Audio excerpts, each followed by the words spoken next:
এটা মানুষ মালাকুল মাউতকে দেখতে পায়। আপনিও দেখবেন, আমিও দেখব। ভারতে আজহারীর নামে ভুয়া প্রচারণা চালিয়ে নেওয়া হচ্ছে মোটা অঙ্কের টাকা। ভারতের পশ্চিমবঙ্গের নাদিয়ায় জনপ্রিয় ইসলামী আলোচক ডক্টর মিজানুর রহমান আজহারীর নামে ভুয়া মাহফিলের প্রচারণা চালিয়ে মোটা অঙ্কের টাকা হাতিয়ে নেওয়ার অভিযোগ উঠেছে আয়োজক পক্ষের বিরুদ্ধে। বৃহস্পতিবার রাতে নিজের ফেসবুক পেজে এক পোস্টে এ অভিযোগ করেন তিনি।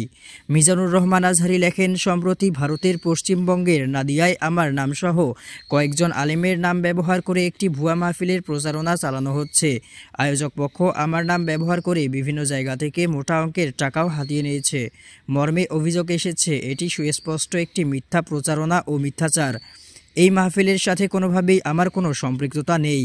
স্থানীয় মুসলিম কমিউনিটি ও প্রশাসনকে এ ধরনের প্রতারকদের বিরুদ্ধে প্রয়োজনীয় ব্যবস্থা নেওয়ার আহ্বান জানান তিনি আরও লেখেন, বর্তমান নিজ দেশেই উন্মুক্ত মাঠে আমার সব তাফসীর মাহফিল স্থগিত ঘোষণা করেছি। এমতাবস্থায় ভারতে কোনো প্রোগ্রামে অংশগ্রহণের পরিকল্পনা আমার নেই। সকলের জ্ঞাতার্থে জানাতে চাই, এ ধরনের প্রতারণা এড়াতে আমি সহ যে কোনো দায়ীর মাহফিলের প্রচারণার তথ্য যাচাই করে নেবেন। আল্লাহ তাআলা সবাইকে সত্যে অটল রাখুন এবং বিভ্রান্তি ও অপপ্রচার থেকে হেফাজত করুন।